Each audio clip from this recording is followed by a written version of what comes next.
오늘 말씀 같이 보겠습니다. 요한계시록 4장 말씀, 요한계시록 4장 말씀 함께 보겠습니다. 4장 1절부터 11절까지 함께 읽겠습니다. 요한계시록 4장 1절부터 11절까지 한 목소리로 읽겠습니다. 시작. 이 이후에 내가 보니 하늘에 열린 문이 있는데 내가 들은 바 처음에 내게 말하던 나팔 소리 같은 그 음성이 이르되 이리로 올라오라. 이후에 마땅히 일어날 일들을 내가 내게 보이리라 하시더라. 내가 곧 성령에 감동되었더니 보라, 하늘의 보좌를 베풀었고 그 보좌 위에 앉으신 이가 있는데 앉으신 이의 모양이 벽옥과 홍보석 같고 또 무지개가 있어 보좌에 둘렀는데 그 모양이 녹보석 같더라. 또 보좌에 둘려 24 보좌들이 있고 그 보좌들 위에 24 장로들이 흰 옷을 입고 머리에 금관을 쓰고 앉았더라. 보좌로부터 번개와 음성과 우레소리가 나고 보좌 앞에 켠 등불이 7이 있으니 이는 하나님의 7 영이라. 보좌 앞에 수정과 같은 유리바다가 있고 보좌 가운데와 보좌 주위에 4 생물이 있는데 앞뒤에 눈들이 가득하더라. 그 첫째 생물은 사자 같고 그 둘째 생물은 송아지 같고 그 셋째 생물은 얼굴이 사람 같고 그 넷째 생물은 날아가는 독수리 같은데 4 생물은 각각 6 날개를 가졌고 그 안과 주위에는 눈들이 가득하더라. 그들이 밤낮 쉬지 않고 이르기를 거룩하다 거룩하다 거룩하다 주 하나님 곧 전능하신 이여 전에도 계셨고 이제도 계시고 장차 오실 이시라 하고 그 생물들이 보좌에 앉으사 세세토록 살아계시는 이에게 영광과 존귀와 감사를 돌릴 때에 24 장로들이 보좌에 앉으신 이 앞에 엎드려 세세토록 살아계시는 이에게 경배하고 자기의 관을 보좌 앞에 들이며 이르되 우리 주 하나님이여 영광과 존귀와 권능을 받으시는 것이 합당하오니 주께서 만물을 지으신지라. 만물이 주의 뜻대로 있었고 또 지으심을 받았나이다 하더라. 아멘. 저희가 오늘은 요한계시록 4장을 살펴보려고 합니다. 지난주까지 1장부터 3장까지 요한계시록 말씀을 15번에 걸쳐서 살펴봤는데요. 1장부터 3장까지의 내용은 대충 요약을 하자면 이 땅에 있는 7교회에게 주시는 그 메시지로 요약할 수 있습니다. 그래서 처음 그 3장의 메시지는 주로 이 땅에 있는 7교회, 즉 이 땅에서 현재 일어나고 있는 일들에 포커스하고 있습니다. 현재라고 하는 것은 물론 이 글이 쓰여졌을 초대교회 당시를 의미하겠지만 하여간 이 편지를 받고 있는 그 당대에 그 땅에 이 땅에서 그 당시에 지금 현재 일어나고 있는 일에 포커스를 맞추고 있었습니다. 자, 근데 이제 4장부터 요한의 두 번째 완상이 시작됩니다. 1, 2, 3장이 요한의 첫 번째 완상이고요. 4장부터 16장까지가 이제 두 번째 완상인데 4장부터 16장까지 요한계시록이 어떻게 보면 제일 메인 바디를 차지하고 있는 것이 두 번째 완상인데 4장부터 그 16장까지 이어지는 두 번째 완상은 하늘에 있는 일들과 미래에 이뤄질 일들에 포커스하고 있습니다. 그러니까 1장부터 3장이 땅에서 지금 현재 일어나고 있는 일에 그렇게 초점을 뒀다면 이제 두 번째 완상은 하늘에서 미래에 이루어질 일, 사실은 미래에 이루어질 일이라기보다는 시간을 초월하여 이루어지는 일이라고 표현하는 것이 조금 더 맞을 거예요. 그래서 첫 번째 완상이 땅에서 지금, 이 땅이라고 하는 것은 시간의 어떤 지배 아래에 있습니다. 그래서 시간을 초월할 수 없죠. 우리가 땅에 사는 날 과거로 갈 수도 없고 또 원한다고 미래로 갈 수도 없습니다. 그래서 이 땅에서 지금 일어나고 있는 일을 그렇게 거기에 포커스를 맞추고 있는 환상이라면 이제 두 번째는 그 포커스가 땅에서 하늘로 옮겨갑니다. 그래서 카이로스 책에 쓴 용어에 의하면 이제 크로노스에서 카이로스 시공간으로 초점이 옮겨갑니다. 그래서 하늘에서 이루어지는 일들을 기록하기 시작하는데 거기는 이제 시간의 지배를 받지 않아요. 그래서 시간을 초월하여 그래서 지금 벌어지는 일이기도 하고 과거에 벌어지는 일이기도 하고 동시에 미래에 벌어지는 일이기도 하는 그래서 사실은 그 내용이 이제 심판하신 하나님에 대한 내용인데 사람들은 오해하기를 이 심판, 특별히 계시록에 나오는 심판은 마지막 때 될 일이야. 그래서 먼 미래라고 생각하는데 꼭 그렇지 않습니다. 심판의 속성은 거룩하신 하나님의 통치가 타락한 세상 가운데 임하는 것, 그게 다 심판이에요. 그렇지 않습니까? 타락한 세상은 이 하나님의 통치를 거부하고 또 하나님을 대적하고 있는 세상인데 그곳에 하나님이 오셔서 통치를 시작하시면 그건 심판이죠. 예. 그래서 심판이라고 하는 것은 타락한 세상 가운데 임하는 하나님의 통치가 그냥 심판인 거예요. 그래서 이 계시록에 기록되어 있는 심판의 내용은 물론 마지막 때도 이루어지겠지만 마지막 때만 이루어질 일이 아니라 어떻게 보면 이 하나님의 통치가 임하는 시간을 초월하여 과거에도 그렇고 지금도 그렇고 앞으로도 그렇고 계속 임할 그런 일들입니다. 자, 어찌되었든지 간에 4장부터 시작하는 두 번째 환상의 내용은 하늘을 배경으로 시간을 초월하여 이루어지는 일들을 기록하고 있습니다. 그래서 그 첫 번째인 4장과 5장은 카이로스 시공간에서, 즉 하늘에서 시간을 초월하여 벌어지는 일들이라면 그 뒤에 이어지는 이제 6장부터는 그 하늘에서 이루어지고 있는 하나님의 위대한 통치가 이 땅 가운데 어떻게 현현되고 나타나는가, 그래서 심판의 이야기로 쭉 이어지게 됩니다. 그래서 여러분들이 요한계시록이라고 하면 제일 쉽게 떠올리는 일곱 인의 심판, 일곱 나팔의 심판, 일곱 대접의 심판으로 이어지는 일곱 심판 시리즈가 쭉 이제 16장까지 이어지게 됩니다. 자, 그것은 하늘에서 다스리신 하나님의 통치가 이 땅 가운데 이제 이루어지고 드러나게 되는 모습을 묘사하고 있습니다. 자, 그 중에서 이제 4장과 5장을 오늘하고 아마 다음 주 한 3, 4주 정도 걸릴 것 같은데, 약간 4장과 5장을 살펴볼 텐데, 4장과 5장은 하늘에 있는 하나님의 보좌와 그곳에 있는 하늘의 교회, 그리고 그 하늘에 있는 천상의 교회가 드리는 예배가 기록되어 있는 정말 놀랍고 경이로운 장입니다. 그래서 아마 예배에 대해서 가장 경이롭고 가장 아름답고 가장 신비하게 기록하고 있는 성경의 장을 고르라면 아마 거의 대부분의 사람들이 요한계시록 4장과 5장이라고 얘기할 것입니다. 그래서 4장과 5장에 보면 그 보좌가 있죠. 빛나는 영광 가운데 여호와 하나님의 보좌가 있는 것을 요한이 보게 되고, 그 보좌 주위에서 네 생물과 24장로를 비롯해서 이 수많은 피조물들이 거룩하다 거룩하다 거룩하다, 영광과 존귀와 능력을, 영광과 존귀와 감사를 전에도 계셨고 지금도 계셨고 장차 오실 이에게 영원 무궁토록 있을지어다. 그러면서 그 머리에 있는 면류관을 던지며, 그 새로 번역된 그 개역개정에 보면 그냥 관 또는 금관 이렇게 써있는데 원래 면류관이라는 뜻입니다. 그래서 옛날 개역 성경에 보면 다 면류관이라고 돼 있죠. 그리고 원어에도 보면 면류관이라는 뜻이에요. 이 면류관을 들이며, 근데 원어 동사를 보면 던지며가 맞아요. 그래서 면류관을 주 앞에 이렇게 던지며 뭐 그런 뜻인데, 하여간 뭐 그런 이제 이 놀랍고 경이롭고 아름답고 황홀한 예배가 기록되어 있는 장이 4장과 5장입니다.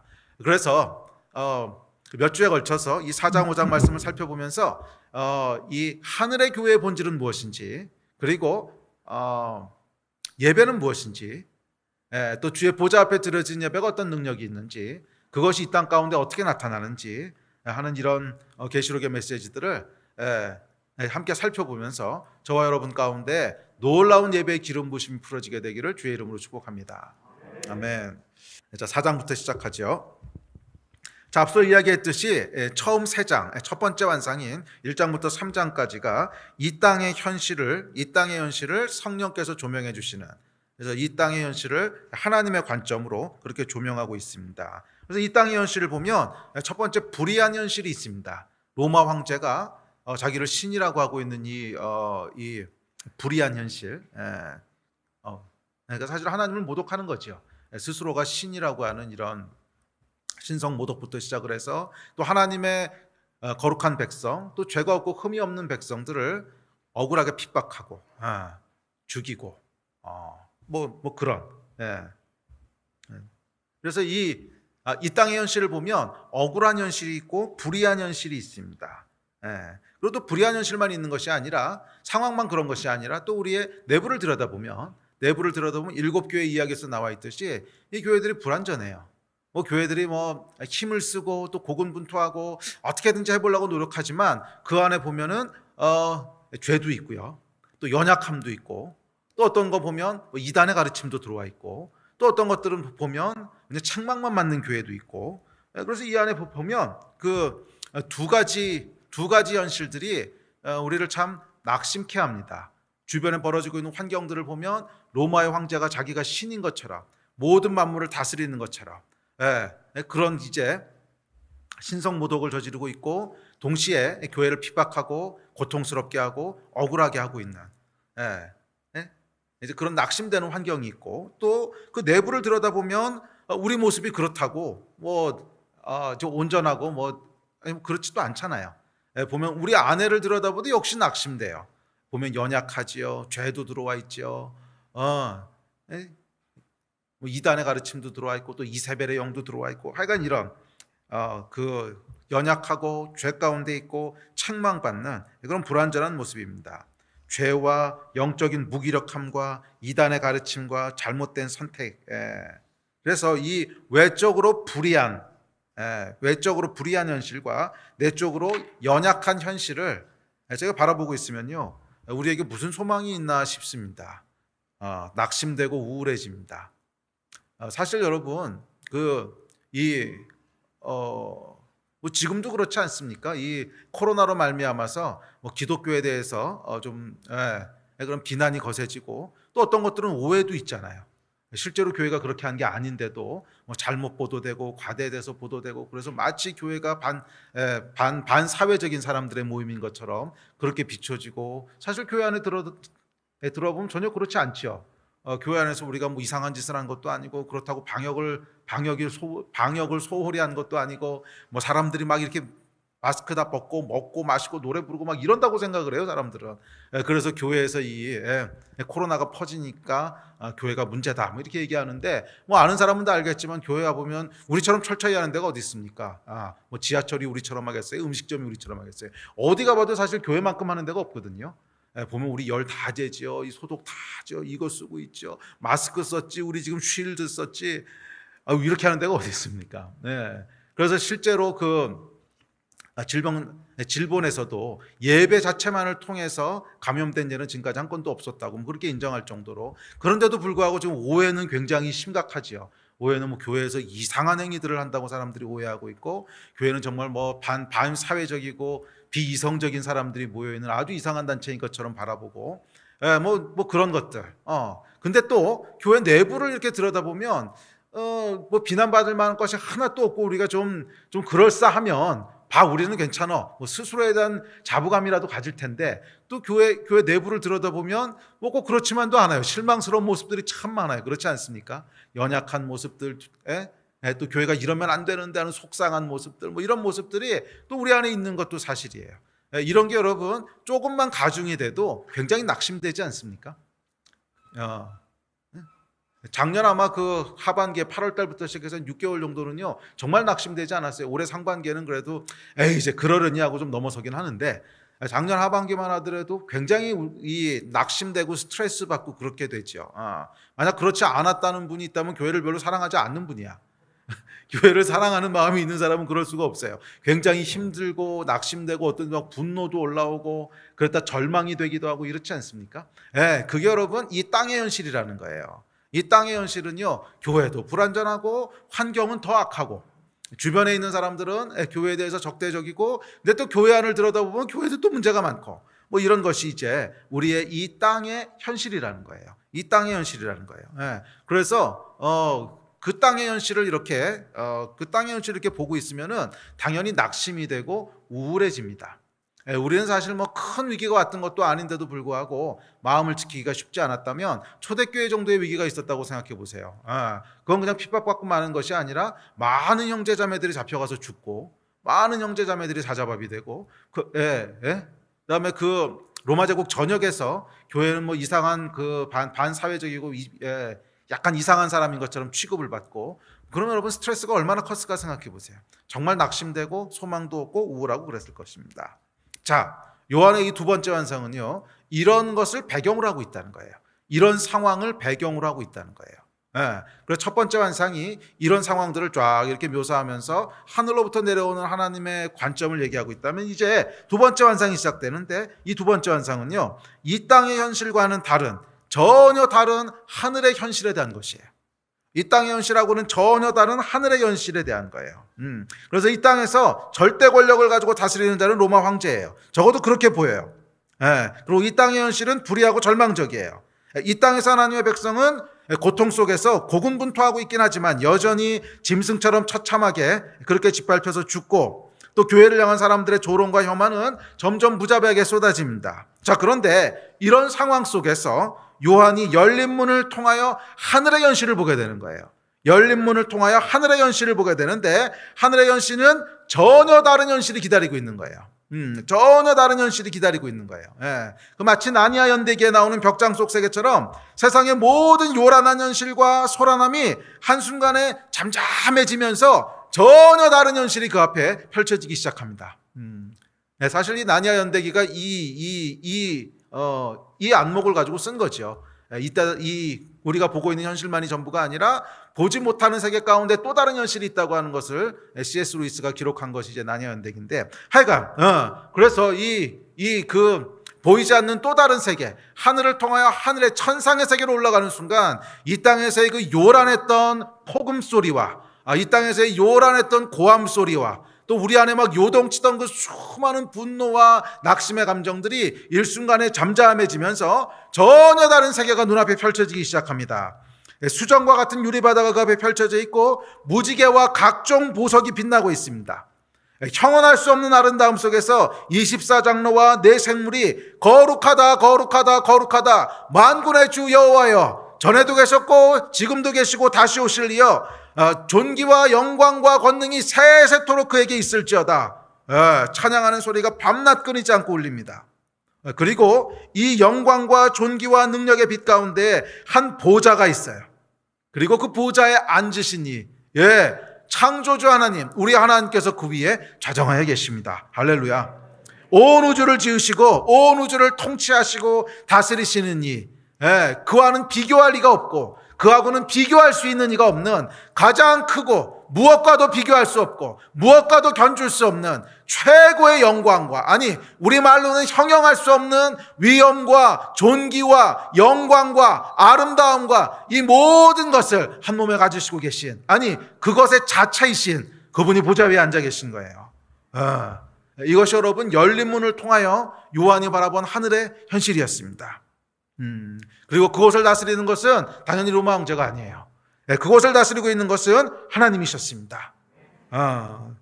그리고 그곳에는 불의한 현실이 아니에요. 불의한 현실이 있는 것이 아니라 거룩함과 완전함과 빛나는 영광이 가득합니다.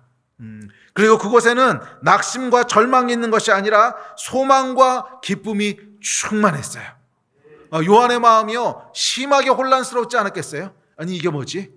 분명히 내가 지금까지는 소란함과 막 고통과 핍박과 전쟁터 한가운데 같은 시장 한복판에 있는 것 같은 요란한 세상 가운데 있다가 한순간에 성령께서 나를 천상 가운데로 올라와 전혀 다른 현실이 내 앞에 기다리고 있는 거예요. 그것이 요한이 본 두 번째 환상의 내용입니다. 환상의 배경이 이렇다는 거예요. 자, 그래서 이 두 번째 환상, 특별히 4장이 주고 있는 첫 번째 메시지가 있습니다. 4장이 주고 있는 첫 번째 메시지는 뭐냐면 두 현실이 있다는 거예요. 두 현실이 있다는 거예요. 이 땅에서 지금 벌어지고 있는 현실이 있는가 하면 하늘에서 시간을 초월한 현실이 있어요. 그리고 1절은 이렇게 시작됩니다. 자, 시작. 이일 후에 내가 보니 하늘에 열린 문이 있는데, 내가 보니, 요한이요 열린 문을 통해서 뭐를 해요? 보는 거예요. 보는 거예요. 무엇을 보냐면 이 땅이 아니라 하늘을 보는 거예요. 그래서 계시록 4장의 전체 메시지는 뭐냐면 결국 너는 무엇을 보고 있느냐 하는 게 전체의 메시지예요. 네가 지금 보고 있는 것은 뭐냐는 거예요. 두 현실이 있는데, 땅의 현실이 있고 하늘의 현실이 있는데 너의 눈은 지금 무엇을 보고 있느냐는 거예요. 우리가 싸우는 싸움은 여러분 혈과 육에 속한 싸움이 아니에요. 우리가 싸우는 싸움은 이 두 현실 중에 너는 무엇을 보고 있느냐 하는 싸움이에요. 네가 지금 무엇을 더 현실로 느끼고 있느냐, 네가 무엇을 더 현실로 바라보고 있느냐, 이 싸움이 우리가 싸우는 싸움이고 계시록 4장에서 요한이 우리에게 전달하고 있는 메시지예요. 땅에서 정말 현실로 돌아가고 있는 그 낙심되고 슬프고 고통스러운 현실과 또 우리의 연약함과 내면을 들여다봐도 자신이 없고 내면을 들어봐도 낙심되고 밖을 돌아봐도 낙심되고 하는 이 현실을 네가 직시하고 있는 거냐? 아니면 네 눈이 비록 지금 현실은 이렇게 돌아가고 있어도 하늘의 열린 문을 통하여 전혀 다른 현실, 보좌에 하나님이 앉아 계시고 영광 가운데 계시고 큰 능력 가운데 계신 그것을 믿음으로 바라보고 있느냐, 둘 중에 무엇을 바라보고 있느냐는 거예요. 육의 눈으로 바라보고 있느냐, 아니면 영의 눈으로 바라보고 있느냐. 이것이 여러분 계시록 4장이 우리에게 던지고 있는 메시지고 우리가 싸우고 있는 영적 싸움입니다. 어느 것이 우리에게 더 현실이라는 거예요. 그럼 여러분은 어떠세요? 무엇이 여러분에게 더 현실이세요? 무엇을 여러분 바라보고 계세요?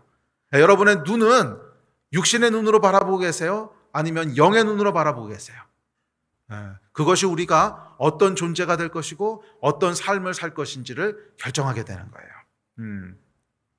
자, 이 땅의 현실이 더 실제인 사람은요, 낙심과 절망 속에 살아갈 수밖에 없습니다. 현실은 고통스럽고요, 현실은 불의해요. 또 교회는요, 불완전하고 타락한 가운데 있으며 연약합니다. 세상을 바라보면 절망이고요, 교회를 바라보면 더 절망이에요. 그런 느낌들 들지 않으십니까? 세상을 바라보면 미쳤어 이런 생각이 들다가도 교회를 바라보면 더 미쳤어 이런 생각 들지 않으세요? 정말 절망적이에요.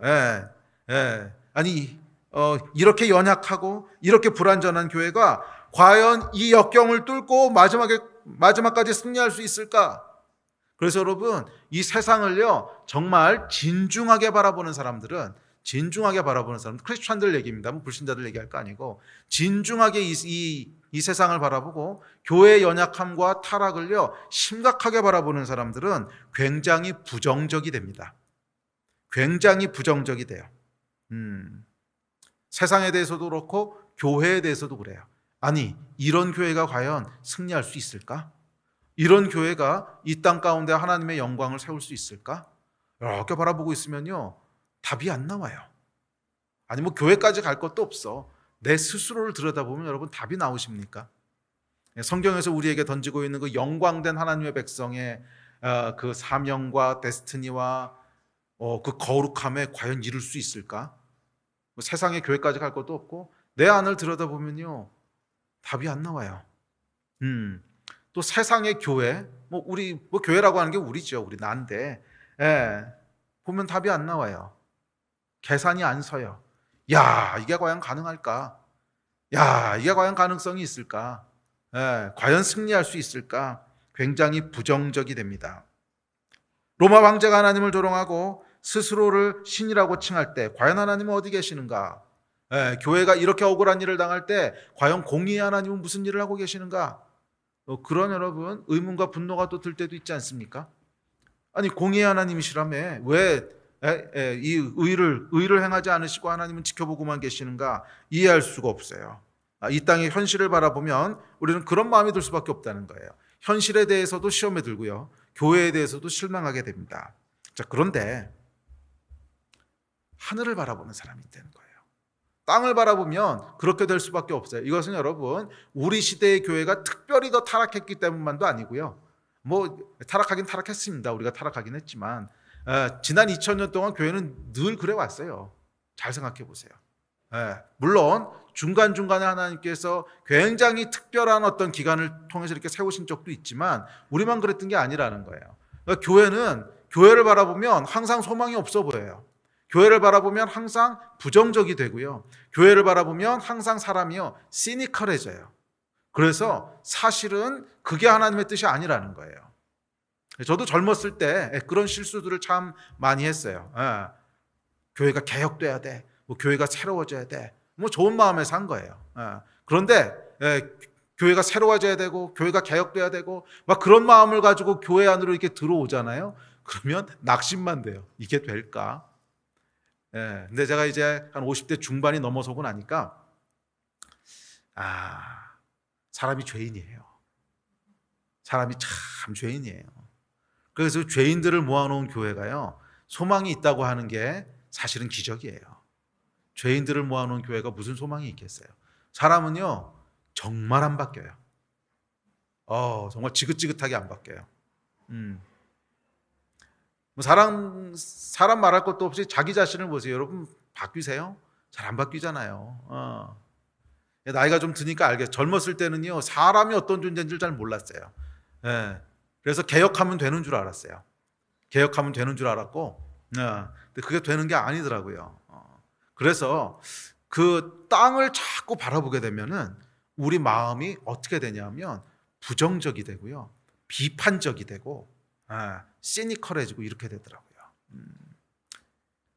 그게 아니었어요.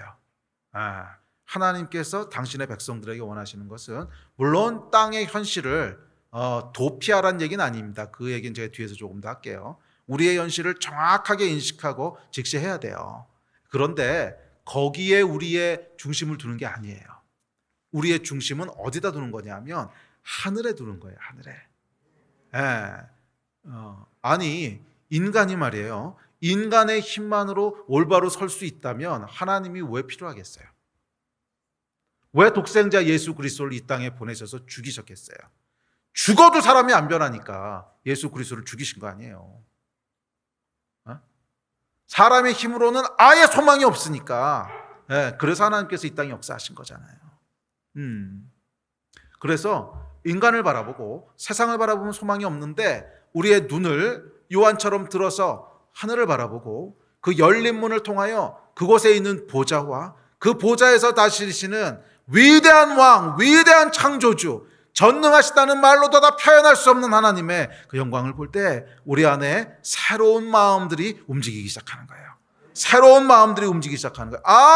비록 이 땅에는 소망이 없지만, 비록 이 땅의 현실에도 소망이 없고 로마 황제가 다스리는 것 같고 세상은 악한 것 같고 불의한 것 같고, 또 교회 내부를 들여다봐도 우리 내부에도 선한 것이 없고, 그리고 하나님의 백성 사이에도 연약함과 죄악이 만연해 있고, 도대체 여기에 무슨 소망이 있는가 낙심하고 부정적이고 비판적이 될 수밖에 없지만, 이런 상황 속에서 우리가 눈을 들어 보좌에 계신 여호와 하나님을 바라보는 순간 우리의 모든 연약함과 이 땅의 모든 불가능함을 뛰어넘으시는 하나님의 능력과 뛰어넘으시는 하나님의 존귀와 영광이 그곳에 있는 거예요. 우리의 죄악보다 훨씬 크신 하나님의 거룩하심이 거기 있고, 우리의 연약함보다 훨씬 더 위대하신 하나님의 능력이 거기 있어요. 그래서 믿는 자들에게 하나님께서 주신 메시지는 뭐냐면 이 땅이 아니라 하늘을 바라보라는 거예요. 이 땅이 아니라 하늘을 바라보라는 거예요. 상황이 불가능해 보이냐? 하나님께서는 하실 수 있어. 너희가 연약하고 소망이 없어 보이냐? 하나님께서는 새롭게 하실 수 있어. 하나님께서는 이 불완전하고 이 연약해 보이는 죄인들의 모임인 교회를 마지막에는 완전하고 거룩하고 흠이 없는 존재로 그렇게 만드실 수 있어. 이게 여러분 요한계시록 4장의 메시지예요. 통치하시는 분은 하나님이시라는 거예요. 통치하시는 분은 하나님이시라는 거예요. 이 세상을 통치하는 분도 하나님이시고, 주의 백성들을 통치하는 분도 하나님이시고, 주의 백성들을 구원하시는 분도 하나님이시고, 주의 백성들을 새롭게 만드셔서 승리하게 하셔서 그 머리에 면류관을 씌우시는 분도 하나님이시라는 거예요. 그것을 바라보라는 거예요. 보는 것의 전쟁이에요. 하늘에 올라가 보니까 보좌가 있습니다. 두 번째로는 뭐가 있어요? 천상의 교회가 있어요. 24장로가 있고 내생물이 있습니다. 이 내생물이 뭐고 24장로가 뭔지에 대해서는 다음 주에 좀 더 자세히 할 텐데요. 아주 간단하게 설명을 하면 24장로는 하나님의 백성들을 대표한다고 얘기합니다. 12 더하기 12 하면 24죠. 그래서 12라고 하는 숫자가, 요한계시록은 숫자가 이 묵시문학으로 쓰여졌기 때문에 요한계시록의 숫자는 다 상징적인 의미를 갖습니다. 성경의 모든 숫자가 상징적인 의미를 갖느냐? 꼭 그렇지는 않을 수 있어요. 그런데 묵시문학으로 쓰여진 경우에는 거의 대부분 상징적인 의미를 가지고 쓰여졌어요. 12 더하기 10이라고 하는 것은 12가 하나님의 백성의 숫자거든요. 12지파, 12제자 뭐 이런 식으로. 그래서 이것이 구약의 하나님의 백성과 신약의 하나님의 백성을 통틀어서 하여간 모든 하나님의 백성을 상징하는 숫자라고 얘기합니다. 그리고 저는 그것이 옳다고 생각하는 게 24장로가 어떤 존재냐, 그래서 어떤 사람들은 천사다 이렇게 얘기하고 있는데, 천사가 무슨 면류관을 써요? 그렇잖아요. 천사가 면류관 쓰여졌다고 하는 성경 어디에도 안 나옵니다. 면류관은 누구에게만 쓰여지냐면 이 땅에서 신실하게 믿음을 지키고 이 땅에서 믿음의 선한 싸움을 다 싸운 사람들에게 씌워준 게 면류관이에요. 그러니까 24장로가 누군지 모르겠지만 면류관을 쓰고 있다는 거 하나만 보더라도 이 땅에서부터 쭉 이어져 온 사람인 걸 알 수 있어요. 그러니까 이들은 누구예요? 이 땅에서부터 신실하게 하나님 앞에 믿음을 지키며 선한 싸움을 싸워왔던 하나님의 백성들을 대표해서 상징하고 있다는 거예요. 24장로가 있습니다. 두 번째는 내 생물이 있는데 이 내 생물이 어떤 존재인지에 대해서도 명확하지 않습니다. 학자들마다 조금씩 다른데 하늘에 있는 천사다 뭐 이렇게 해석하는 사람들도 있고 아마 그 해석이 가장 많을 거예요. 하늘에 있는 천사다. 근데 또 딱딱 천사만 대표하느냐 그건 잘 모르겠어요. 왜냐하면 4라고 하는 숫자는 온 세상을 동서남북 그래서 온 세상을 상징하는 숫자거든요. 그래서 내 생물은 온 세상의 생물이라는 것을 대표하고 있을 수도 있어요. 그 얘기는 뭐냐면 그래서 아마 내 생물에 대한 가장 저는 이제 비슷한 가장 확률 높은 해석은 새롭게 된 모든 피조물이라고 생각을 합니다. 그러니까 이 땅에서 타락한 상태로 있었던 피조물은 아닌 것 같아요. 근데 하나님께서 마지막에 모든 심판을 다 행하시고 주의 나라를 완성하셔서 새하늘과 새 땅 가운데 두실 때 만물을 새롭게 하였노라 그러시잖아요. 내가 만물을 새롭게 하였노라. 그래서 우리도 부활체를 입고 새롭게 되는데 이 땅에 있던 모든 피조물들도 그때 동시에 새롭게 되는 거잖아요. 그래서 이 땅에 있는 것뿐만이 아니라 하늘에 있는 천사를 다 포함해서 그때는 하늘과 땅이 이제 하나가 될 거거든요. 하늘과 땅이 하나가 돼서 지금은 뭐 땅이 따로 있고 하늘이 따로 있어서 땅에 있는 생물은 따로 있고 하늘에 천사들이 있고 완전히 분리되어 있지만 새 하늘과 새 땅에서는 하늘과 땅이 하나가 됐다 그랬거든요. 하늘과 땅이 하나가 된 만물을 새롭게 한 그곳에 있는 그 천사를 포함하여 모든 하나님의 새롭게 된 피조물을 아마 대표하고 있는 걸 거다. 자, 그렇게 되면 이제 24장로와 내 생물이 뭔지는 조금 이해가 되시죠. 그래서 하나님이 창조하신 모든 피조물들과 특별히 그 가운데 이 땅에서부터 믿음의 선한 싸움을 싸워왔던 하나님의 백성들이 그 앞에 예배하고 있는 천상의 교회가 그곳에 있다는 거예요. 천상의 교회가 지금 그곳에 있다는 거예요. 지금 현재 우리가 살아가고 있는 세상은 불의하고 타락했어요. 또 교회도 보면 연약하고 불완전합니다. 그러나 하늘에 올라가 보니까 그곳에 천상의 교회가 있어요. 근데 이 천상의 교회는 뚝 하고 갑자기 하늘에서 떨어진 교회가 아니라 이 땅에서부터 쭉 이어져서 면류관을 받은 교회래요. 그 이야기는 시간을 초월하여서 우리의 마지막에 있는 그 장면을 보고 나니까 와 이럴 수가 하는 감탄이 나오더라는 거예요. 지금 현재 우리 모습을 보면 연약하고 타락해 있고 야 이거 가지고 될까? 그런 부정적인 마음이 들고 비판적인 마음이 드는데 시간을 초월하여 마지막에 하나님 앞에 가보니까 그것이 그러니까 하늘의 시공간은요 시간을 초월해서 있는 거예요. 그래서 지금도 있지만 그것은 마지막에 될 일이 지금 존재하는 거예요.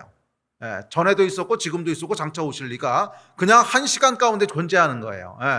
시간을 초월한 것인데 자 거기 가보니까 마지막에 우리의 운명이 어떻게 될지가 보이는 거예요.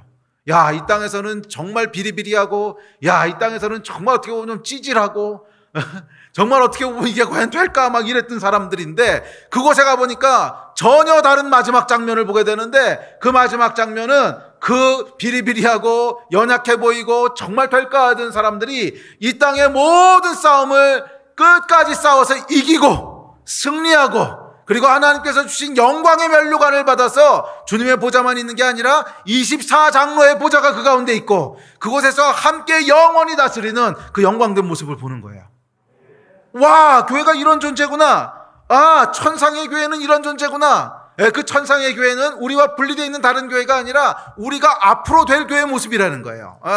이 땅에서의 교회가 지금은 실패한 것 같고 지금은 넘어져 있는 것 같고 지금은 연약한 것 같고 지금은 타락한 것 같은데 그 교회의 마지막에 가서 보니까 영광된 가운데 예수 그리스도의 그 놀라운 임재 가운데 그 영광과 그 거룩과 그 순결함 가운데 교회가 함께 앉아 있는 거예요. 이 천상의 교회, 영광된 교회. 우리가 장차 다다르게 될, 우리가 결국에 다다르게 될 교회의 모습은 이 땅의 연약한 교회와는 달리 죄도 없고 흠도 없고 순결한 교회라는 거예요. 승리의 면류관을 쓰고 있고, 그럼에도 불구하고 교만하지 않아요. 면류관을 오히려 하나님 앞에 던지는. 그 얘기는 뭐냐면 나는 면류관 받을 자격이 없는 존재입니다. 그거 다 하나님이 하신 거지 내가 한 겁니까? 이 얘기를 하는 거예요. 하나님께서 우리에게 잘했다 하면서 면류관을 씌워주셨는데 이렇게 돌아보니까 내가 잘한 게 하나도 없어. 다 하나님이 하셨지 무슨 내가 했으니까. 그래서 면류관을 다시 왕 앞에 돌려드리는 이 겸손한 모습을 갖추고 있는 끊임없이 하나님을 예배하는 너무나 아름답고 완전한 자, 그것이 바로 이 땅의 연약한 교회, 하나님의 백성이 궁극적으로 다다르게 될 우리의 데스티니라는 거예요. 와, 할렐루야. 와, 소망이 생기지 않습니까? 지금은 우리가 좀 부족해 보이고, 지금은 우리가 두려움에 떨고 있고, 지금은 우리가 죄에 유혹되고, 지금은 우리가 넘어지고, 지금은 우리가 소망도 없고, 지금은 우리가 미래도 없어 보이는 찌질한 모습일지 몰라도 우리의 결국은 면류관을 쓰고 주와 함께 영광된 보좌에 앉아서 하나님을 예배하며 영원히 함께 통치하는 순전하고 완전한 천상의 교회라는 거예요. 열린 문을 통하여 하늘을 볼 때 우리는 우리의 불완전한 모습이 아니라 이 불완전하고 연약함에도 불구하고 소망을 가지게 돼요. 현재의 그런 찌질함과 현재의 절망 속에서도 하늘을 바라보는 순간 다시 한번 우리 안에 기쁨과 소망이 움트기 시작합니다. 이게 여러분 하늘을 바라보는 자의 특권이고 능력이에요. 그래서 여러분 하늘을 보는 자는 지금의 우리의 부정적이고 연약한 모습에도 불구하고 절망하지 않습니다. 그래서 하늘을 보는 자는 하늘을 보는 자에게 현재는 어떠냐면 마치 이런 거예요. 영화가 있는데 그 영화를 끝까지 다 봐서 결말을 알고 있어. 그리고 영화를 다시 보는 것 같은 거예요. 지금 우리 모습이 이래도 우리가 언젠가 완전해져 알고 있는 거예요. 지금 우리가 소망이 없어 보이고 지금은 될까 이런 마음이 있어도 끝에 가서 보니까 됐거든. 된 거 알고 있거든. 그렇지, 우리가 결국 이기는 거야. 그게 우리를 다시 일어나게 하고 이 선한 싸움을 다시 싸우게 하고 이게 여러분 비밀이라는 거예요. 우리가 여러분 지금 우리 모습만 보고 있을 때는 이길 수 있는 힘이 없어요. 지금 우리 모습만 보고 있을 때는 외부적인 환난도 우리가 이기지 못할 것 같고 내부적인 부패도 어떻게 감당할 수 없을 것 같아요. 그래서 절망하게 되고 포기하게 되고 주저앉게 되는데 그럴 수밖에 없어요. 왜냐하면 답이 안 보이니까. 그래서 하나님께서 우리에게 원하시는 건 뭐냐면 소망을 붙잡으라는 거예요. 소망을 붙잡아야 된다는 거예요. 너희의 결국이 무엇인지 내가 보여줄게. 그래서 요한을 그 극심한 핍박 가운데 있었던 그 시대, 또 교회를 바라보면 일곱 교회의 모습에서 보듯이 많은 문제와 연약함을 보고 있는 그 시대에 요한을 딱 붙잡고 하늘로 올라가서 천상의 교회의 모습을 보여주시는 거예요. 천상의 교회가 어떤 영광 가운데 있고 어떤 완전함 가운데 있는지를 보여주시면서 봐, 너희의 결국은 이렇게 되는 거야. 너희가 결국은 승리하는 거야. 너희가 결국은 이런 모습으로 완전해질 거야. 그걸 보여주는 순간 요한이 다시 이 땅에 내려와서 다리에 힘이 들어가는 거예요. 그렇지, 우리가 이렇게 끝나는 게 아니지. 그래서 그 치열한 핍박 가운데 그냥 포기하고 주저앉아 있는 것이 아니라 다시 일어나 걷기 시작하고 내부를 바라보면 정말 안 될 것 같은데도 다시 일어나서 사람들을 붙들고 다시 일으켜 세우기 시작하고 다시 교회를 하나님 앞에 드리기 시작하고 이 일을 행하기 시작하는 거예요. 그래서 여러분 이 하늘의 교회를 보는 사람, 천상의 교회를 보는 사람은 여전히 걸음을 멈추지 않습니다. 어떠한 상황 가운데서도 믿음의 여정을 계속합니다. 넘어져도 다시 일어나고 쓰러져도 다시 일어납니다. 할렐루야. 그 여러분 하늘을 보는 자의 능력이에요. 그러나 아까 얘기 들었듯이 이 땅만을 바라보는 자는 부정적이고 시니컬해요. 이 연약하고 타락한 교회가 뭐라겠나 스스로 포기합니다. 비판합니다. 낙심합니다. 절망 속에 주저앉아 버립니다. 땅만을 바라보는 자의 모습이에요. 계시록 4장의 메시지입니다. 하늘을 보는 자가 되십시오. 땅이 아니라 하늘을 보는 자가 되십시오. 땅의 현실 속에 매몰되지 말고 비록 연약하고 부족하지만 성령 안에서 다시 일어나 하늘에 있는 영광된 교회의 모습을 보셔야 돼요. 성령 안에서 다시 일어나 하늘에 있는 영광된 여러분의 모습을 보셔야 돼요. 나는 결국 하나님 앞에서 면류관을 받고 결국 그리스도의 보좌에 함께 앉아서 이 땅을 다스리는 자야. 그게 나의 마지막 모습이고 마지막 데스티니야. 할렐루야.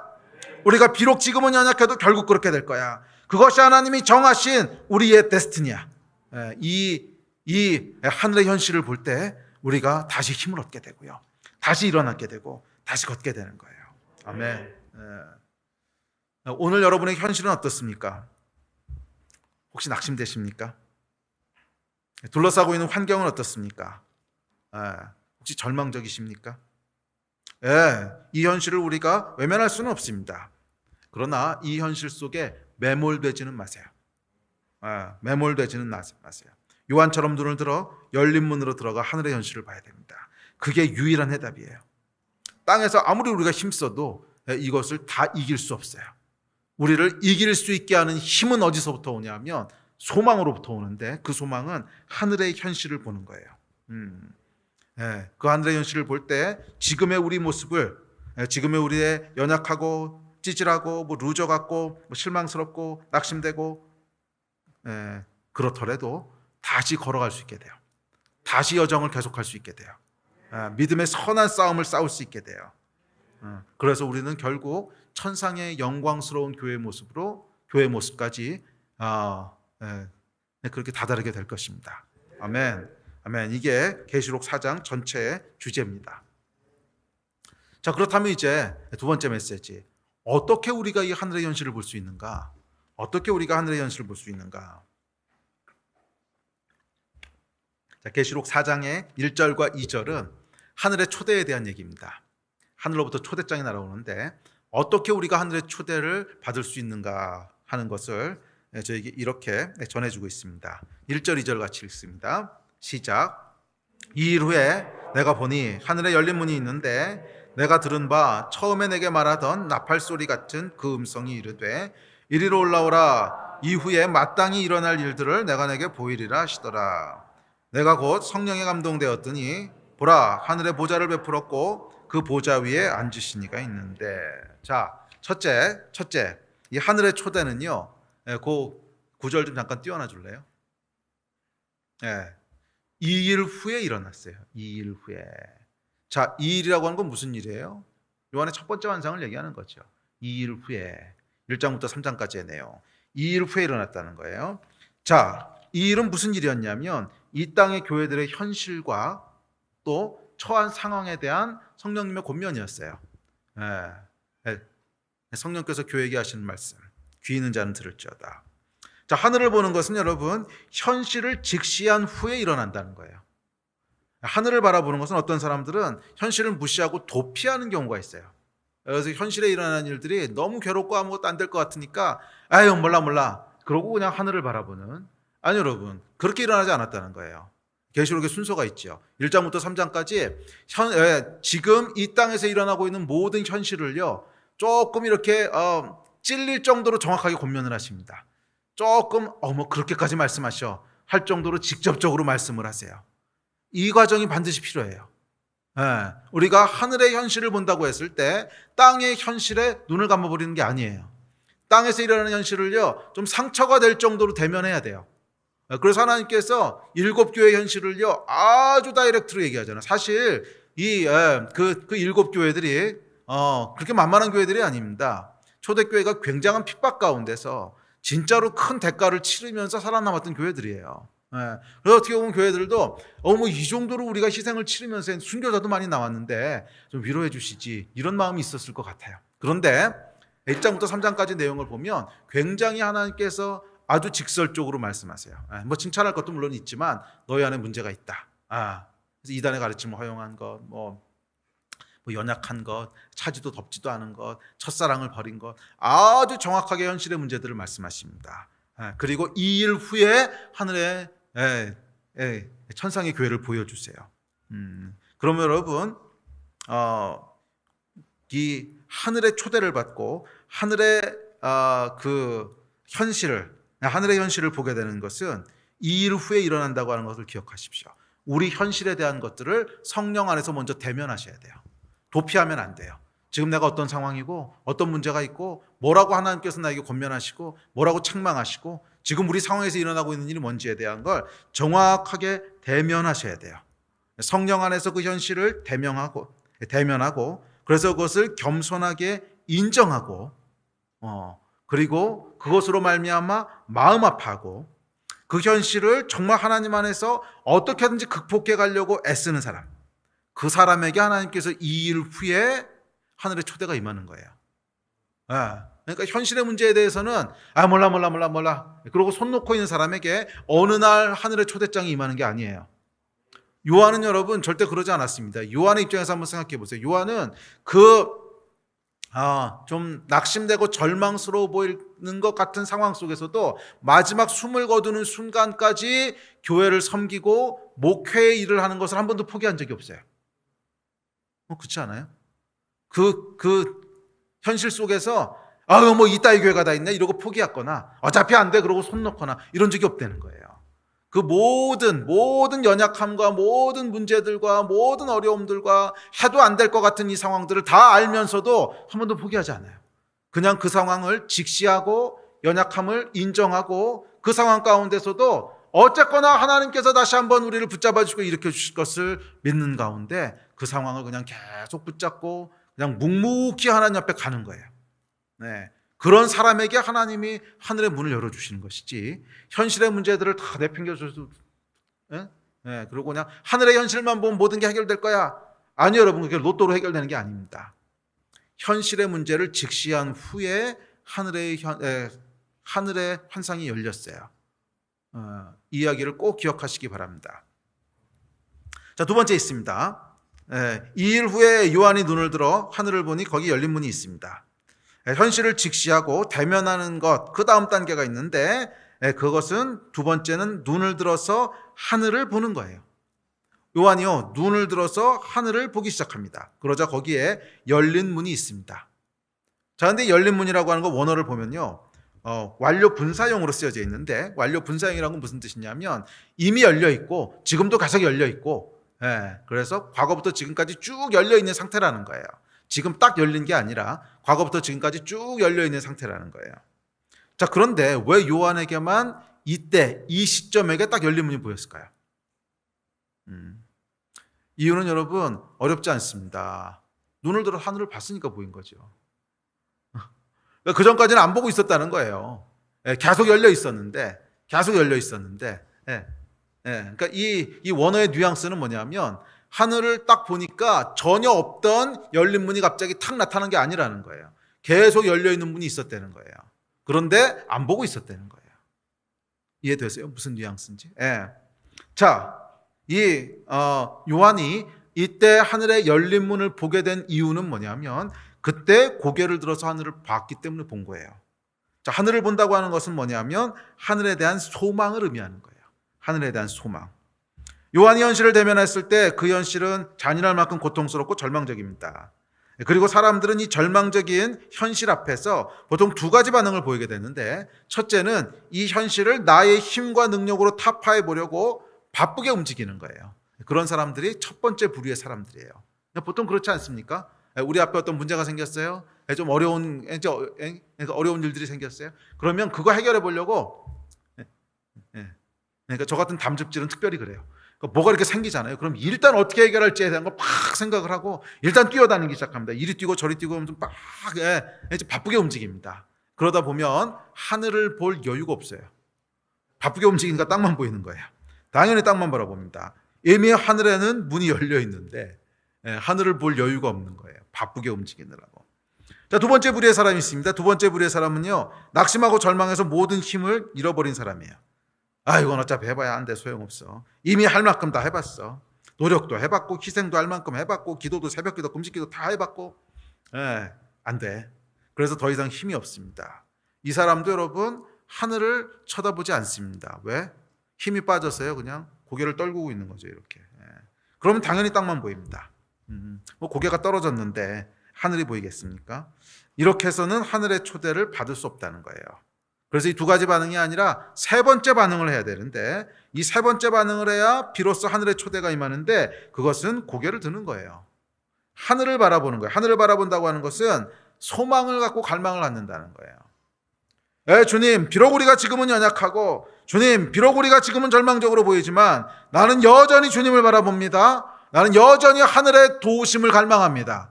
주여 도와주시옵소서. 우리 하나님의 힘이 아니시면 이것을 극복할 수 없습니다. 하늘의 도우심이 필요합니다. 이거 하늘을 갈망하는 거, 하늘을 소망하는 거. 그래서 여러분 천국은 누구 거라 그랬어요? 침노하는 자의 거라 그랬어요. 천국을 갈망하는 자의 것이라는 거예요. 그래서 우리가 처한 이 상황을 바라볼 때는 참 잔인하고 낙심되고 그렇지만 그때 우리가 취해야 될 세 번째 태도는 뭐냐면, 그래서 거기에 함몰되는 것이 아니라 하늘의 소망을 갖는 거예요. 하늘의 갈망을 갖는 거예요. 아, 주님, 우리의 힘만으로는 해결할 수 없는 상황입니다. 우리를 바라봐도 그렇고 환경을 바라봐도 그렇고 우리의 힘만으로는 해결할 수 없습니다. 주여 도와주십시오. 당신의 도우심이 필요합니다. 하나님은 하실 수 있습니다. 이 갈망을 갖는 게 하늘을 쳐다보는 거예요. 네, 그래서 요한이 하늘을 쳐다봤을 때 거기 보니까 하늘에 이미 열려있는 문이 있더라는 거예요. 이미 하나님께서 열어놓으신 문이 있더라는 거예요. 네, 그래서 여러분 기억하십시오. 사방이 막힌 것 같고 인생이 위기에 처한 것 같고 해도 안 되는 것 같고 그 상황 가운데서는 우리가 낙심해서도 안 되고요. 사람의 힘으로 해결하려고 해서도 안 되고 거기서 하늘을 바라보셔야 돼요. 주여 도와주십시오. 그래서 우리가 하나님이 필요합니다. 하나님은 하실 수 있습니다. 하늘의 도우심이 필요합니다. 그때 열린 문을 보게 되는 거예요. 세 번째, 그렇게 하늘을 바라봤을 때 하늘에서 나팔 소리 같은 음성이 들립니다. 자, 여러분, 하나님의 백성 이스라엘에게 나팔 소리가 무슨 뜻인지 아세요? 민수기에 보면 이렇게 기록합니다. 시작. 은나팔 둘을 만들되 두들겨 만들어서 그것으로 회중을 소집하여 진영을 출발하게 할 것이라. 나팔 2개를 불 때에는 온 회중이 회막문 앞에 모여서 내게로 나올 것이요. 자, 이 나팔 소리가 뭐냐면 소집하는 소리예요. 그래서 백성을 깨워서 하나님 앞으로 나오게 하는 소리가 나팔 소리예요. 백성을 깨워서 소집하는, 불러내는, 어디로 불러옵니까? 하나님 앞으로 불러내는 소리라는 거예요. 자, 그래서 이 나팔 소리가 의미하고 있는 것은 뭐냐면 우리의 영을 깨우는 소리라는 거예요. 영을 깨워서, 그래서 이 나팔 같은 소리가 뭐라 그래요? 이리로 올라오라 그러잖아요. 그러니까 이 소리는 뭐냐면 하나님 앞으로 나오라 하는 소리라는 거예요. 나팔 소리가 울리는 것은 우리의 잠자는 영혼을 깨워서 이리로 올라오라, 하나님 앞으로 나와라 하는 소리예요. 이 우리 삶을 보면 여러분, 그러니까 우리가 이 하늘의 초대를 받지 못하는 이유 중에 하나는 우리 영이 잠들어 있기 때문에 그래요. 영적인 긴장감도 없고 또 하나님을 향한 갈망도 없습니다. 죄에 대한 감각도 없고 또 하나님에 대한 열망도 없습니다. 영이 잠들어 있어요. 영이 잠들어 있으면 당연하지만 육의 눈만 작동합니다. 영의 것이 보이지 않고 땅의 것만 봅니다. 하늘의 현실은 당연히 볼 수 없습니다. 그래서 하늘의 초대는 나팔 소리로 임합니다. 잠들어 있는 우리의 영을 깨우는 하나님의 말씀이 임하는 거예요. 너는 이리로 올라오라. 너는 내 앞으로 나오라. 이 나팔 소리의 음성은요, 보통 이 두 가지 사건이 이렇게 딱 맞아 떨어지면서 우리에게 나팔 소리가 임하게 되는데, 첫 번째는 뭐냐면 우리의 삶을, 일상을 흔드는 거예요. 흔드는 소리가 들립니다. 이 사람이요, 저를 봐도 그렇고 제가 목회하면서 봐도 그렇고 모든 것이 평안하고 아무 일도 안 일어날 때는 영적으로 긴장할 수가 없어요. 그거는 안 돼요. 우리가 죄인이라서. 모든 것이 평안하고 만사형통하고 잘 돌아가는데 바짝 영적으로 깨어있다, 이런 경우는 참 보기 힘들어요. 거의 없고요. 보통 그럴 때는 이게 지루합니다. 삶이 지루하고 특별한 것이 없고 그러면요 그냥 그 영적으로 침체가 돼요. 근데 본인이 침체됐다는 것은 몰라요. 그냥 고요히 잠들어요. 자, 근데 하나님께서 일상을 흔드시는 사건을 두세요. 뭔가 하여간 우리가 이거 어떡하지 하는 일을 섭리적으로 허락하신다는 거예요. 그래서 우리를 흔드십니다. 흔드세요. 기억해야 될 것이 있습니다. 주의 백성들에게는 우연이라는 게 없다는 거예요. 뭔가 여러분의 인생을 흔드는 사건이 일어났다. 그게 여러분 우연이라고 생각하십니까? 절대 우연이 아니라는 거. 하나님께서 뭐라 그러시냐면 참새 2마리가 한 아사리온에 팔리는 것도 그것도 하나님이 계획하시는 거고 우리의 머리털까지 다 대신받았다 그랬어요. 우연이라는 게 없다는 거예요. 재수 없어서 되는 일이 아니라는 거예요. 그러면 여러분, 우리 삶 가운데 일상을 흔드는 일들은 모두 다 뭐예요? 나팔 소리라는 거예요. 하나님이 지금 간섭하고 계신 건데, 재수 없어서 일하는 일이 아니라 하나님이 간섭하고 계신 건데, 여러분은 어떻게 생각하실지 모르겠어요. 나에겐 왜 이런 일이 왜 나한테 일어났는지, 재수 없다고 생각하고, 또 때로는 억울하다고 생각하고, 그럴 줄 몰라도 아니요, 여러분. 절대 우연이 아니에요. 그것은 하나님이 우리를 깨우시는 나팔소리예요. 그래서 이 나팔소리가 딱 우리에게 울릴 때 우리가 영으로 반응해야 돼요. 아이고, 하나님이 지금 나를 부르시는 거구나. 빰빠밤 빰빠밤 하고 지금 소집하라고 지금 부르시는 거구나. 내가 그동안 잘 자고 있었구나. 이러고 일어나셔야지. 그거를 왜 이렇게 재수 없어, 이게 무슨 일이야, 그러고 육으로 또 해결하려고 이리 뛰고 저리 뛰고, 그러면 그냥 땅에 그냥 매몰돼 버리는 거예요. 나팔 소리가 울리는 거예요. 그래서 그때는 두 번째 뭘 해야 되냐면 하나님의 말씀을 듣는 자리로 나가야 되는 거예요. 이게 여러분 하늘의 초대를 받는 길입니다. 우리의 일상을 흔드는 사건이 일어났을 때는 반드시 어디로 나가야 돼요? 아이쿠, 하나님께서 나를 지금 기도의 자리로 부르시는 거구나. 아이쿠, 하나님이 지금 나를 말씀의 자리로 부르시는 거구나. 그렇게 해서 하나님 앞으로 나아가야 돼요. 왜? 나팔 소리 같은 음성이 이리로 올라오라, 너는 내 앞으로 나오라 하는 음성이라며.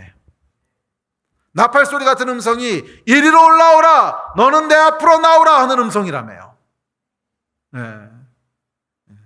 그래서 우리 삶 가운데 일상을 흔드는 일이 일어나면 그 일이 무슨 일이든지 간에 그것은 동일한 메시지입니다. 너는 이리로 올라오라, 너는 내 앞으로 나오라. 이 말씀에 순종해야 되는 거예요. 그래서 우리 일상을 흔드는 소리가 들릴 때 하나님 앞으로 나가셔야 돼요. 기도와 말씀의 자리로 나가셔야 돼요. 예배의 자리로 나가야 돼요. 그랬을 때 하늘의 현실을 보게 되는 은혜가 일어나는 거예요. 아멘. 여러분 사모하십니까? 하늘의 현실을 보기를 사모하십니까? 그렇다면 예배의 자리로 나가야 되는 거예요. 그냥 주저앉아서 원망하고 한탄하고 있어 봐 아무 소용없어요. 나팔 소리가 울릴 때 주님 앞에 나가신 여러분 되시기 바랍니다. 그리고 마지막 네 번째, 성령의 그 구절은 계속 띄워놓으세요. 아까 그 구절. 성령의 감동 가운데 나갔다고 돼 있어요. 그래서 결국에는 우리가 이 일 후에 하늘을 보고 나팔 소리를 듣는데 마지막으로 그 모든 과정을 통해서 성령께서 우리 안에 역사하시는 거예요. 성령께서 우리 안에 역사하셔서 하늘의 현실을 보게 하시는 거예요. 그래서 여러분, 저는 모든 예배마다 제가 간절히 기도하는 게 뭐예요? 성령님, 오늘 역사해 주십시오. 그 기대가 있어요. 예배가 그냥 이 땅에서 드리는 예배가 되지 말게 해주시고, 성령님 우리를 긍휼히 여겨 주셔서 오늘 예배 가운데 우리 심령 가운데 역사해 주십시오. 성령의 감동 가운데 있게 해주십시오. 성령님, 눈으로 바라보는 이 세상이 아니라 천상의 세계를 보게 하여 주십시오. 왜냐하면 그게 성령께서 하시는 일이거든요. 그게 성령께서 하시는 일이거든요. 그래서 우리가 이 땅을 바라보고 있을 때는 보이는 것은 절망스러운 현실이고, 보이는 것은 비참한 우리의 모습이고, 해도 안 될 것 같은 우리의 한계고, 정말 불가능해 보일 것 같은 그런 상황들이지만, 성령께서 우리 안에 역사하시기 시작할 때, 성령께서 역사하셔서 지금 우리 육신의 눈으로 바라보는 이 현실이 아니라 이것과는 전혀 다른 하늘의 현실, 전혀 다른 하늘의 현실, 이 땅과는 전혀 다른 하늘의 현실을, 천상의 현실을 바라보기 시작할 때, 거기에는 우리 연약한 모습에도 불구하고 결국 면류관을 받게 되는 영광스러운 교회의 모습이 있고, 그 가운데 좌정하여서 이 모든 상황을 다스리시고 통치하시는, 거룩하다 거룩하다 거룩하다, 전에도 계셨고 지금도 계시고 장차 오실래요 변치 않으신 하나님의 영광의 임재가 있고, 벽옥과 홍보석 같은, 녹보석 같은, 말로 형용할 수 없는 하나님의 아름다움과 영광이 있는 그 하늘의 현실을 보게 되는 거예요. 네, 여러분, 이 하늘의 현실을 보기 원하십니까? 보실 수 있어요. 성령께서 하시는 일이에요. 결국 그 일은 성령께서 하시는 일이에요. 그리고 그 성령께서 지금 저와 여러분 안에 계세요. 그리고 그 성령께서 간절히 하늘을 소망하는, 눈을 들어 하늘을 바라보는 자들 가운데 운행하고 계세요. 누가 열린 문을 바라보고 있는가 찾고 계세요. 주의 일곱 영이신 하나님의 영이 도로 다니시면서 누가 하나님을 찾고 누가 하나님을 갈망하고 있는지를 찾고 계세요. 그리고 그 갈망하는 영혼들에게, 눈을 들어 하늘을 바라보는, 하늘을 소망하는 자들에게 문을 여시고 하늘의 현실을 보여주시고 보좌의 영광을 우리로 보게 하시고 교회의 영광을 우리로 보게 하셔서 다시 일어나게 하시고 다시 걸어가게 하시고 믿음의 선한 싸움을 끝까지 싸우게 하시는 그 하나님의 역사를 행하시는 줄로 믿습니다. 예배를 향한 여러분 기대와 소망이 있으십니까?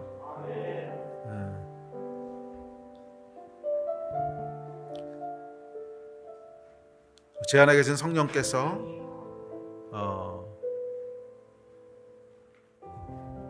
저는 그 성령님의 역사라고 믿는데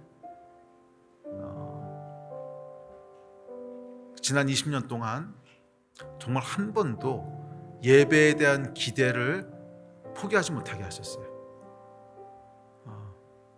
예배에 대한 소망을 한 번도 포기하지 못하게 하셨어요. 매주 예배 나올 때마다 제 안에 어떤 기대가 있냐면 오늘 성령께서 어떻게 역사하실까, 오늘 하나님께서 우리에게 무엇을 보여주실까, 거기에 대한 기대를요 매번 갖게 하세요. 그리고 가장 화가 나고 실망될 때가 언제냐면 예배를 드렸는데 실패한 것 같은 느낌이 들 때, 오늘 예배는 조금 더 할 수 있었는데 막 그런 느낌이 들 때 그게 가장 화가 났어요. 제가 여러분 이 성격이요 3주 무을질인데다가 INTJ거든요. 근데 그 특징 중에 하나가 뭐냐면 똑같은 거 반복하는 걸 되게 지루해하는 성격이에요. 영화를 2번 본 적도 전 없고요. 똑같은 거 반복하는 거를 아주 싫어하는 성격인데 참 이상한 게 지난 20년 동안은 똑같은 일을 20년째 반복하고 있는데 한 번도 지루하다는 생각이 안 들어요. 그것은 예배를 기대하는 거예요. 성령께서 일하시는 것을 사모하는 거예요. 그리고 그것이 제가 기대했던 거에서 조금 이렇게 실망스러울 때는요 가장 화가 나요. 근데 여러분은 어떠십니까? 하늘을 향한 열망이 있으십니까? 다른 건 실패해도 하늘의 소망은 실패할 수 없어 하는 이 갈망이 있으십니까? 그게 여러분 예배의 본질이고요. 그 위에 하나님께서 역사하세요. 그 위에 하나님께서 하늘의 보좌를 보여주실 줄 믿습니다. 우리 같이 좀 예배할 때 오늘 이 말씀을 기억하시면서 하나님, 내가 하늘의 현실을 보기 원합니다. 요한이 봤던 것처럼 이 땅이 아니라 하늘의 보좌를 보게 하여 주시고, 이 땅이 아니라 하늘의 현실을 보게 하여 주시고, 열린 문을 통하여 우리 하나님의 영광을 대면하게 하여 주십시오. 성령님, 이 시간에도 간절히 기도하오니 우리 가운데 역사하셔서 성령의 감동하심 가운데 있게 하여 주시고, 성령께서 행하시는 일들을 마음껏 우리 가운데 행하여 주십시오. 이 마음과 이 기대를 가지고 좀 기도하면서 주님 앞에 나갔으면 좋겠습니다. 여러분, 하늘을 향한 갈망이 있으십니까? 그럼 우리 갈망을 가지고 주여 3번 크게 부르짖으시고 합심해서 기도하고 좀 예배합시다. 기도하시겠습니다. 주여